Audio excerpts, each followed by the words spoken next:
Maravilha, né, irmãos?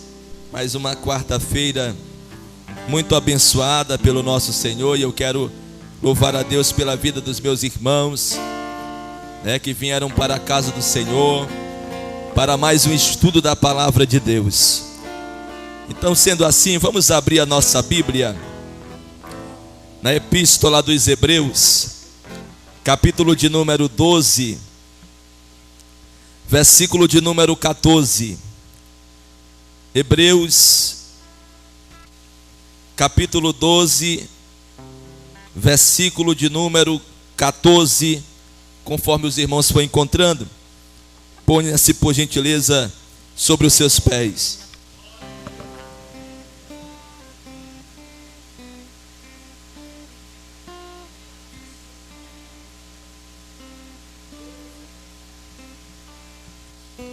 Glória a Deus.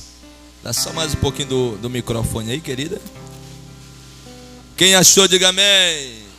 Quem não achou, diga me espere.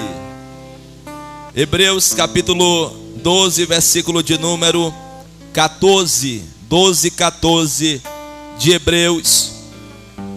Diz assim: segue a paz com todos e a santificação, sem a qual ninguém verá o Senhor. Segue a paz com todos e a santificação, sem a qual ninguém verá o Senhor. Só a igreja no 3, todos juntos, 1, 2, 3. Segue a paz com todos e a santificação, sem a qual ninguém verá o... Quem pode sentar dando glória a Deus? Nós tratamos nas últimas quarta-feiras sobre o destino da humanidade. O que vai acontecer após a vida terrena. Falamos primariamente sobre o céu e depois falamos sobre o inferno. E hoje nós vamos tratar sobre a santificação. Eu quero trabalhar uma palavra, uma mensagem com os irmãos, cujo tema é santificados. Diga assim, santificados. Irmãos, a santificação, ela significa consagração, purificação, santificação do coração e da vida. Nós também entendemos que no contexto bíblico, a santificação é um processo contínuo de separação para Deus, e também com o objetivo de nos tornar mais semelhante a Ele. Então, a santificação, ela é a separação para Deus. A santificação é a separação do mundo. É eu me afastar do mundo e me aproximar de Deus.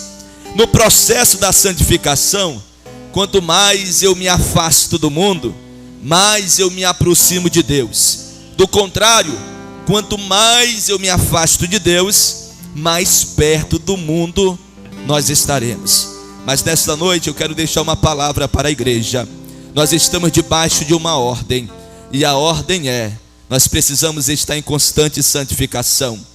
Na proporção que a gente vai buscando a Deus, na proporção que a gente vai nos santificando, nós vamos nos distanciando do mundo, do sistema, do pecado, e mais perto do céu nós estaremos. Quem acredita nisso, diga glória a Deus. É possível, irmãos, um homem e uma mulher ser santo? Quando eu chamo uma irmã de santo, de santa, melhor dizendo, está correto? Quando eu chamo um irmão de santo, está correto? Correto, né? Por que está correto? Porque santo não é perfeito. Santo não é não ter pecado. Porque o mundo conhece santo por saber que alguém na mente deles não possui pecado. Não é verdade? Não possui erros, é perfeito. Mas santidade no contexto bíblico é separação. Quando alguém lhe chama de santo, essa pessoa está dizendo: você é uma pessoa separada para Deus.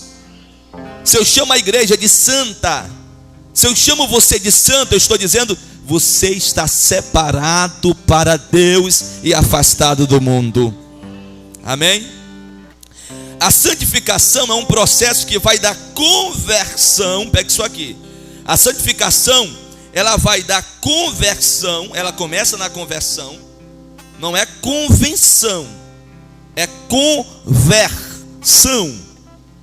Ela começa a partir da conversão. O que é conversão?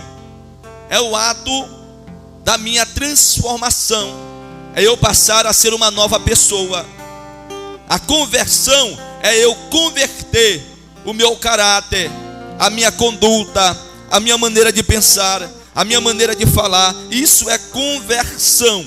Então a santificação, ela começa a partir da conversão e vai até a glorificação do corpo. Ou seja, a santificação, ela é por toda a vida. A igreja não pode parar de se santificar. A igreja precisa se santificar todos os dias. Quem está entendendo, diga glória a Deus. Aí nós começamos agora a trabalhar o capítulo 12 dos Hebreus. Está aqui, bota o versículo 1 por gentileza.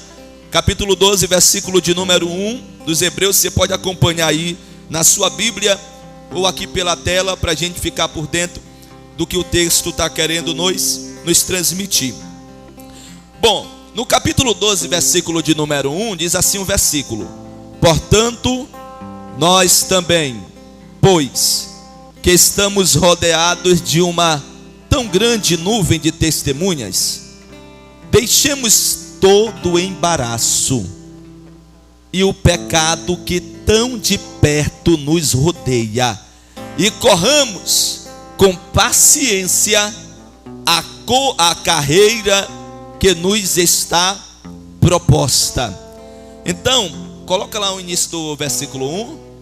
Essa grande nuvem de testemunha, bem aqui, ó. Cadê? Aqui. Ó. Essa grande nuvem de testemunhas representa o quê? Eu já vi algumas pessoas pregando em Hebreus 12, versículo 1, e dizendo que essa grande nuvem de testemunhas são as pessoas que estão ao nosso redor testemunhando acerca da nossa vida, do nosso caráter, da nossa conduta, mas não tem nada a ver. Essa nuvem de testemunhas aqui, vamos lá, para a gente compreender melhor, o que é testemunhas? O que é uma testemunha, biblicamente falando? Uma testemunha é uma pessoa. Mas o que essa pessoa faz? Uma testemunha, ela começou bem, já sabemos que é uma pessoa, tá? Mas o que essa pessoa faz? Como é? São os mártires, né? Mas o que essa testemunha faz? Ela testemunha, quer seja com palavras ou através da sua conduta, o Deus Todo-Poderoso. Através da sua conduta, ela fala sobre Deus. Ela prega sobre Deus. Você já ouviu alguém falar que tem pregador que nem precisa pregar, só o testemunho dele já prega por ele? Então é mais ou menos isso. Testemunhas são pessoas que testemunhavam a respeito de Deus, quer seja por meio da palavra, quer seja por meio da sua conduta, do seu caráter. Amém?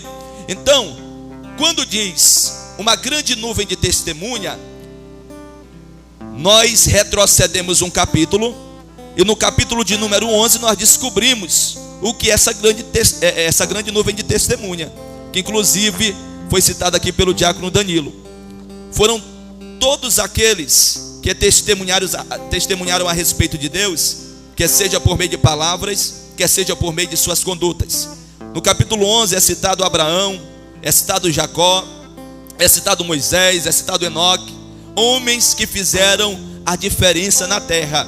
Então, o que o texto no seu início está querendo falar é que nós estamos rodeados de muitos homens de Deus que passaram por lutas, mas não desistiram, que passaram por provas, mas não desistiram, que passaram e enfrentaram levantes, mas não desistiram. E assim como nós temos estes homens como referência, nós precisamos entender que a prova não pode nos parar, o gigante não pode nos parar, o desafio não pode nos parar. Por quê? Porque nós servimos a um Deus que pode todas as coisas, e no final a sua recompensa será a salvação eterna. Quem acredita glorifica Ele. Então ele começa encorajando a igreja a persistir, a não entrar no embaraço, a continuar perseverante. Aí no versículo 2, coloca por gentileza aí, ele diz assim: olhando para Jesus, que é o autor da nossa fé. Quem pode glorificar, irmãos? Ó, o versículo 2: olhando para Jesus, autor e consumador da fé. Amém? Então o versículo 2 nos ensina que nós precisamos olhar para o pastor, para os obreiros, para o vizinho, para a igreja. Nós precisamos olhar para Jesus. Diga para a pessoa que está do teu lado: nós precisamos olhar para Jesus.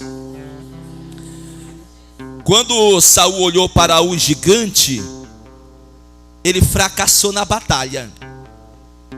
Tanto fracassou que nem a batalha ele foi. Por quê? Porque ele olhou para o gigante. Aí lá vem Davi. Ao invés de olhar para o gigante, Davi olhou para o Deus Todo-Poderoso. Ele disse: tu vens com espada, com lança, com escudo, mas eu vou olhando para o Senhor dos exércitos, que me dará a vitória. Pedro, ao invés de olhar para Jesus, olhou para a grande ventania, quando ele pretendia andar sobre as águas, e por olhar a ventania, ele vai afundar. Se ele tivesse continuado a olhar a Jesus, se ele tivesse continuado focado no Senhor Jesus, ele não teria afundado, mas olhou para o vento. E nesta noite eu te digo: não olhe para o teu problema, não olhe para a tua adversidade, não olhe para o tamanho da tua dor, olhe para o tamanho do teu Deus, que pode resolver todas as coisas. E eu profetizo em nome de Jesus: já te deu a vitória para a glória do nome dele. Cadê aqueles que acreditam? A santificação é a vacina que nos protege dos efeitos negativos provenientes do pecado, a exemplo do desânimo, da frieza espiritual e o pior, da apostasia. Ou seja, quando a igreja se santifica, a apostasia não vence a igreja. O que é apostasia? Quem pode me dizer o que é apostasia? O abandono da fé. Irmãos, uma pessoa que se santifica todos os dias, vai vir um desejo de você parar, vai vir um desejo de você desistir, vai vir um desejo de você retroceder, vai. Mas o teu Deus, Ele vai te dar força para você continuar. Ele vai te dar força para você permanecer de pé.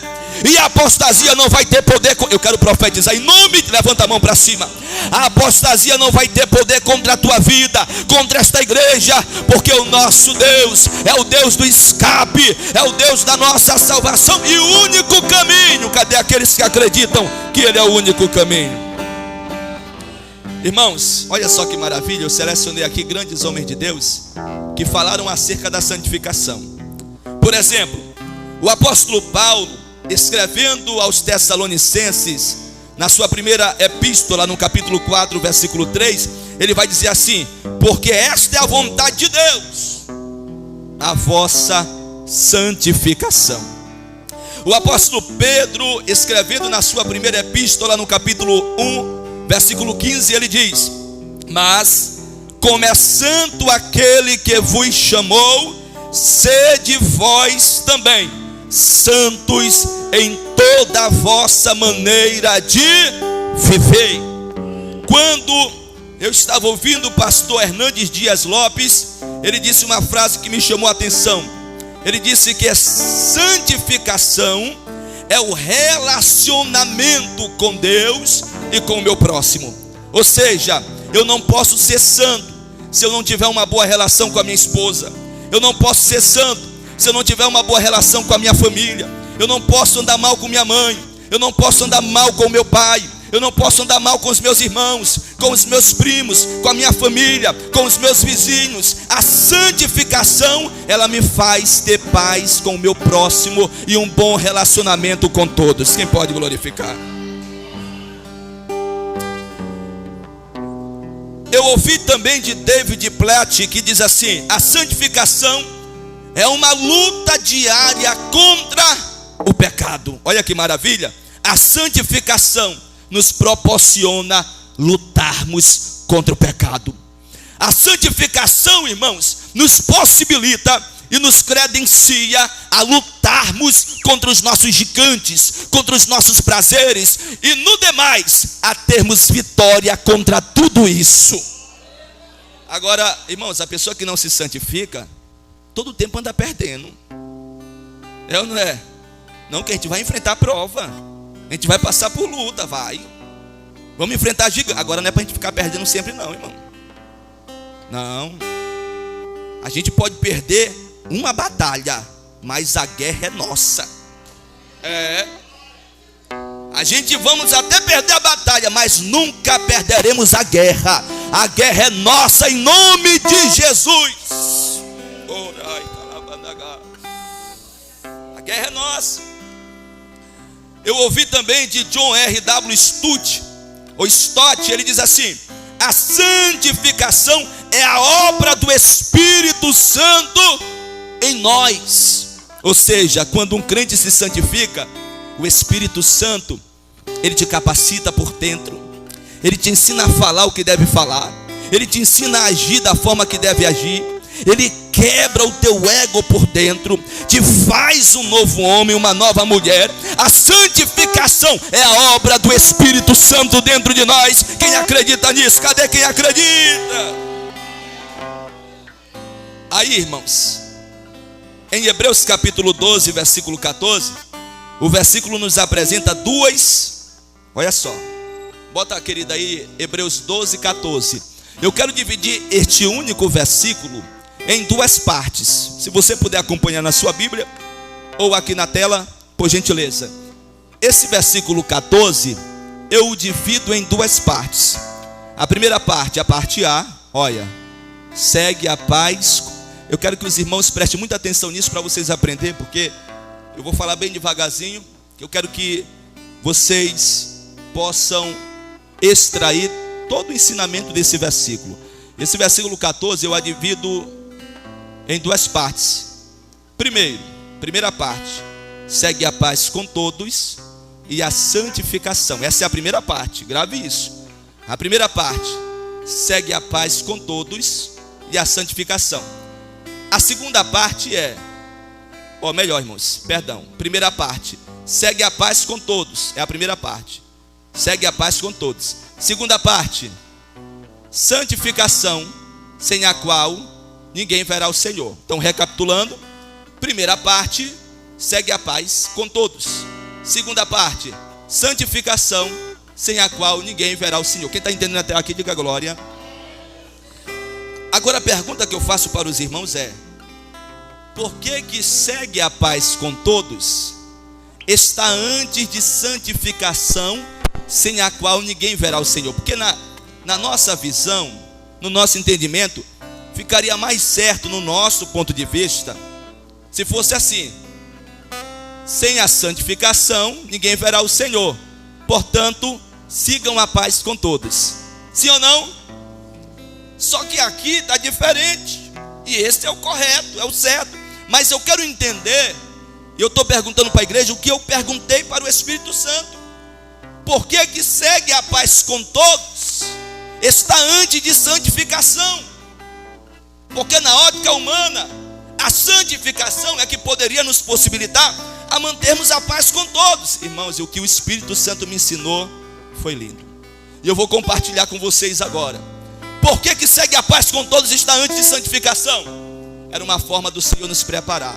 É porque não tem como eu ter um bom relacionamento com Deus que eu não vejo, se eu antes não tive um bom relacionamento com quem eu vejo, o meu irmão.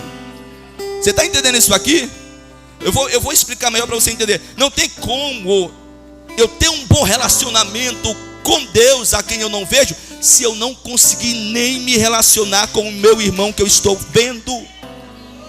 Então, o nosso Deus, Ele está preparando os teus... Olha o amor de Deus. Era como se ele estivesse falando assim: eu vou pegar os meus filhos, que são a minha imagem e semelhança, e eu vou ensinar vocês a amar primeiro quem vocês veem. Porque se vocês amarem a quem estão vendo, que é a minha imagem e semelhança, vocês vão ter mais facilidade de conseguir me amar quem vocês não conseguem ver. Olha o amor de Deus para com a humanidade. Olha o amor de Deus para comigo e com você. E aí, irmãos, quando eu entro nisso, eu vou trabalhar agora, eu preciso trabalhar a primeira parte desse versículo, que é: segue a paz com todos. Diga bem alto, por gentileza: segue a paz com todos. Aí eu selecionei alguns versículos para a gente trabalhar aqui. Por exemplo, eu destaquei aqui Mateus 25, capítulo 25. Mateus capítulo 25, a partir do versículo 31 em diante, fala sobre a volta de Jesus em glória, fala sobre o julgamento final, onde Ele vai separar os seus fiéis. Por outro lado, Ele vai também separar os infiéis para a condenação. E aí o Senhor está ensinando e dizendo assim: olha, os que estão à direita, vocês estão sendo salvos, porque eu tive fome e vocês me deste de comer. Eu tive sede, vocês me deste de beber. Está aqui em Mateus capítulo 25. Eu fui estrangeiro, vocês me hospedaram, vocês me receberam. Aí os justos estão perguntando: Senhor, quando é que a gente te viu e te deu de comer? Quando é que a gente te viu com sede e te servimos água? Aí Jesus vai explicar: quando vocês fazem isso para os menores dos meus pequeninos, para os menores dos meus filhos, dos meus irmãos, vocês fazem para mim. Você está entendendo? Então essa é a importância de eu compreender o versículo 14. Antes de eu ter um bom relacionamento com Deus que eu não vejo, eu preciso ter uma boa relação com o irmão que eu consigo ver. Quem pode glorificar? João capítulo 15, versículo 12 diz assim: o meu mandamento é este: amem-se uns aos outros como eu os amei. Jesus está dizendo: sigam o meu exemplo, assim como eu os amei, ame também o vosso próximo, ame o vosso irmão. Ele foi o nosso primeiro exemplo. Ele fez questão de nos mostrar. Em Mateus capítulo 5, versículo 43 e 44, a Bíblia diz: vocês ouviram o que foi dito: ame o seu próximo e odeie os seus inimigos. Mas eu digo, eu quem? Jesus. Ele diz o quê? Amem os seus inimigos e orem por aqueles que os perseguem. Jesus está dizendo assim: irmãos, isso aqui é maravilhoso. Você sabia que muitas vezes alguém que está se levantando com você, contra você, você sabia que muitas vezes alguém que está se levantando contra a tua vida, contra o teu ministério, pode ser uma ferramenta que Deus está usando para fazer você aprender a obedecer o mandamento, para fazer você amadurecer, para fazer você crescer, para fazer você a cada dia entender o propósito final. Às vezes, aquilo que Deus está permitindo pode estar abrindo portas que você ainda nem imagina. Você está entendendo isso? Então, enquanto nós estamos orando pelo nosso próximo, Deus está abençoando as nossas vidas, porque nós decidimos obedecer a palavra. Irmãos, olha só o que é abrir portas, biblicamente falando. Vamos supor que o irmão Júnior, ele fez algo que me aborreceu, me deixou indignado. Na teoria humana eu precisava ficar zangado com ele, mas eu aprendi Bíblia. E o que eu aprendi? Eu aprendi a amar ele. Eu aprendi, a orar, a interceder por ele. Aí o que é que vai acontecer? Quando eu me ajoelho para orar pelo irmão Júnior, que me aborrece, que me caluniou, que anda me perseguindo, irmãos, a partir do momento que eu oro por ele, eu entro na obediência bíblica e as bênçãos do Senhor começam a me acompanhar. Pastor, mas como é que eu vou fazer isso? Ele está me perseguindo. Meu irmão, o teu compromisso é com Deus, não é com ele. Quando tu faz a tua parte, o céu faz a parte dele, e você é abençoado para a glória de Deus. 1 de João capítulo 3, versículo 15 e 16. Quem odeia seu irmão, isso aqui é pesado, irmão, mas é Bíblia. Quem odeia seu irmão é assassino, e vocês sabem que nenhum assassino tem vida eterna em si mesmo. Nisto conhecemos o que é o amor. Olha só, irmãos, Jesus Cristo deu a sua vida por nós, isso aqui é forte, e devemos dar a nossa vida por nossos irmãos. Você está entendendo, irmãos, o que Jesus está ensinando? E quando ele diz irmãos, ele não diz aquele irmão que nos agrada, porque é muito fácil amar aqueles que me manda carne assada, que me manda caldo de ovos. É muito fácil amar aqueles que me mandam mensagem todo dia, mas o Senhor quer que você aprenda a amar também os que estão te aborrecendo, os que estão te perseguindo. Isso é evangelho, irmãos. É você amar quem lhe persegue. Está te perseguindo, mas você está dizendo: eu sou crente, eu sou evangélico, eu vou amar. E o bem vence o mal. Quem acredita nisso?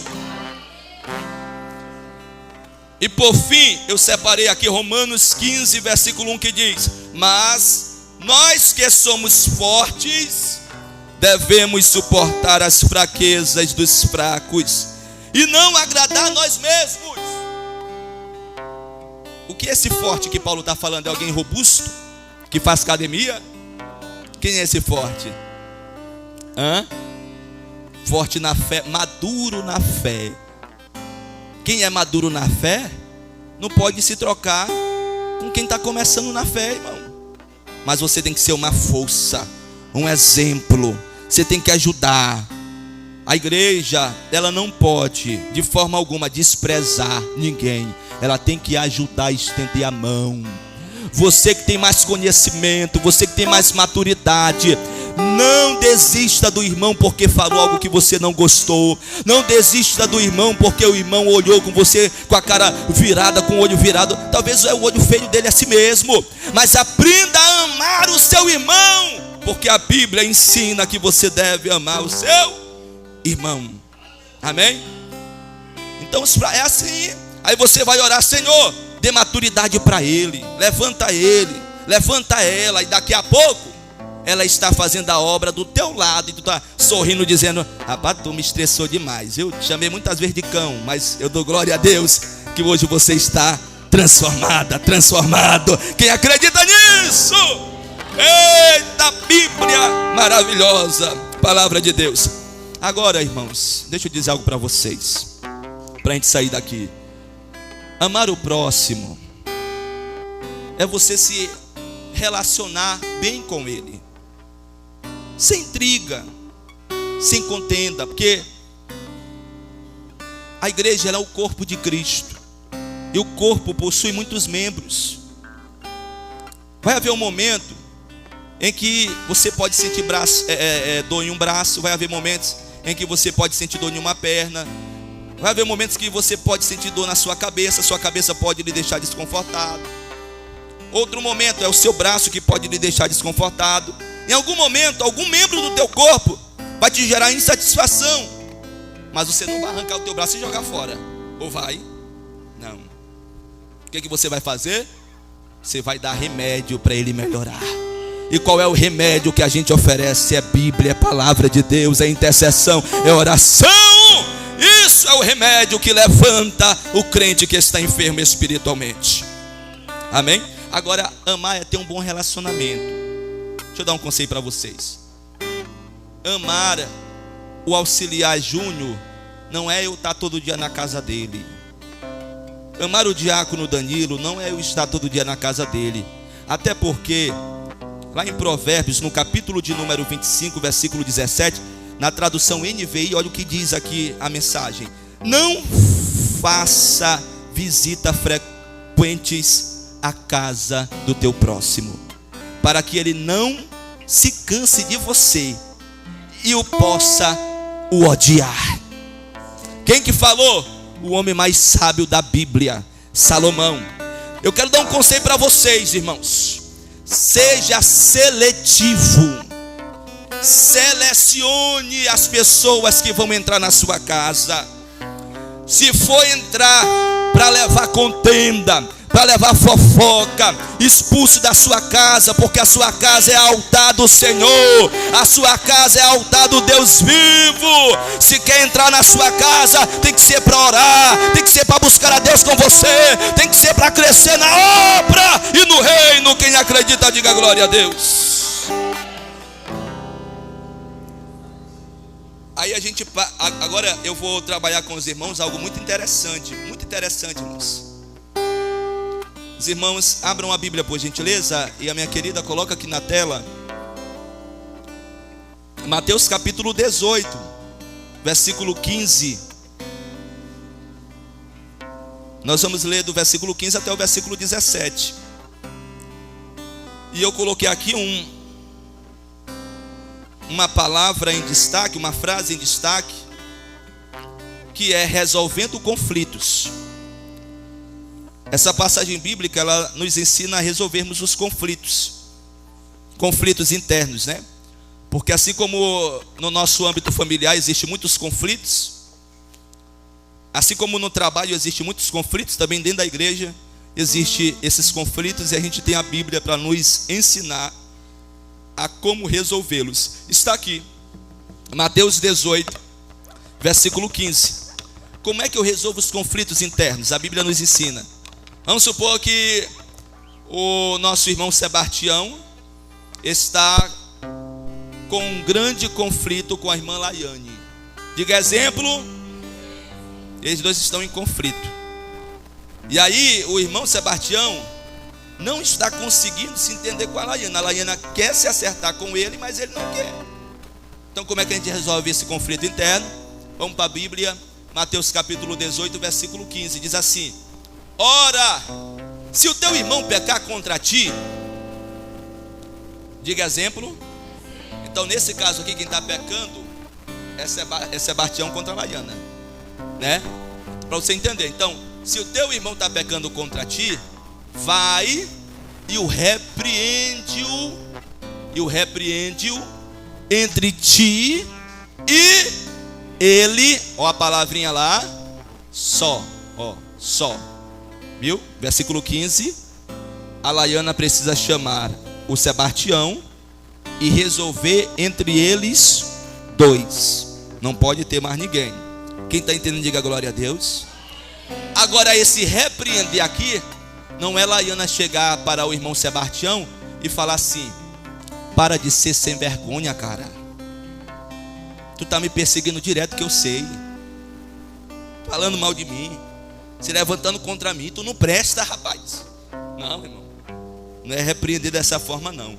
Ela vai chamar ele e vai tentar a reconciliação. É isso que o versículo está passando. Ela vai conversar com ele e vai dizer: meu irmão, o que eu te fiz? Pergunta para ele, Laiane, o que eu te fiz? Pergunta para ele, né? Aí ela vai perguntar: o que eu te fiz? Fala, né? Ela é uma cristã. Aí ele vai dizer: rapaz, eu não gostei porque tu fez isso. Às vezes é até uma mentira. E ela vai desconstruir no diálogo. Ela vai dizer: eu não fiz isso, meu irmão, me perdoe, mas me perdoe do mesmo jeito. Eles vão dar a mão, vão se reconciliar, e o nome do Senhor vai ser glorificado, e o diabo vai perder. Agora vamos supor que o irmão Sebastião, ele não aceitou. Minha irmã, nem fale comigo que eu não suporto ver sua voz. Não suporto ouvir sua voz. Não suporto lhe ver. Porque irmão, tem crente que é zangado. Não suporto lhe ver, não suporto ouvir a sua voz. O que vai acontecer? Versículo 16. Mas se não te ouvir, leva ainda contigo um ou dois, para que pela boca de 2 ou 3 testemunhas toda palavra seja com. Tem que contar com um obreiro que seja fiel com o oculto, que não saia espalhando. Já imaginou você vir desabafar comigo e no outro dia eu falei para todo mundo? Que líder eu sou? Tem pastor que é assim, a ovelha desabafa com ele e ele sai falando para todo mundo. Não, isso não é líder não. O líder, ele ouve, tenta ajudar e acabou ali. Não é para ficar propagando. E assim tem que ser o obreiro, tem que ser o dirigente, tem que ser a do círculo de oração, tem que ser todos os homens e mulheres de Deus, entendeu? Tem que ficar ali, em oculto, orando, intercedendo, para que não vire uma bola de neve, tá certo? Então quando diz igreja aqui, é chegar para o pastor. Pastor, eu já fui onde o Sebastião, já conversei pessoalmente com ele, como a Bíblia ensina, já levei 2, 3 testemunhas, mas ele não me ouviu, então estou chegando para o senhor e falando. Aí eu vou lá e digo: irmão Sebastião, vamos tirar esse espírito do samurai de dentro do senhor agora. O que está acontecendo? Aí se ele ceder: não, meu pastor, me desculpa e tal, é verdade, eu estava de cabeça quente. Mas caso contrário, ele fale: não, pastor, eu não quero falar com essa mulher, não quero nem essa mulher perto de mim. O que a Bíblia ensina? Eu não vou brigar com o Sebastião. Laiana não vai brigar com ele. Laiana vai deixar ele à vontade e tratar ele como gentil e publicano, ou seja, como quem está afastado. Porque se a palavra não conseguiu mudar a forma dele pensar, não é eu, não é a Laiana, não é vocês, não somos nós que vamos mudar. Amém? Quem está entendendo, diga glória a Deus. Aí para a gente finalizar, eu termino, por gentileza querida, Hebreus, a gente vai terminar agora. Hebreus capítulo 12, versículo 14. Sem santificação ninguém verá o Senhor. Eu já falei sobre a primeira parte, que é: segue a paz com todos, tá? E quando eu digo todos, não é só uma classe de pessoas, não é só com uns e outros não, é com todos, tá? Agora eu vou para a segunda parte do versículo, que é: sem santificação ninguém verá o Senhor. Por gentileza, acompanhe aqui Hebreus 12, 14. Olha só, a segunda parte do versículo é: santificação sem a qual ninguém verá o Senhor. Irmãos, vamos lá.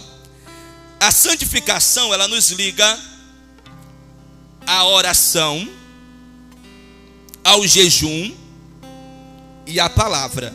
Hoje nós vamos aprender como orar, como jejuar e como ter acesso à palavra. Quem está entendendo, diga glória a Deus. Porque, irmãos, eu não consigo ser santo se eu não tiver oração, jejum e palavra. Eu só sou santo se eu tiver esses 3 pilares dentro de mim.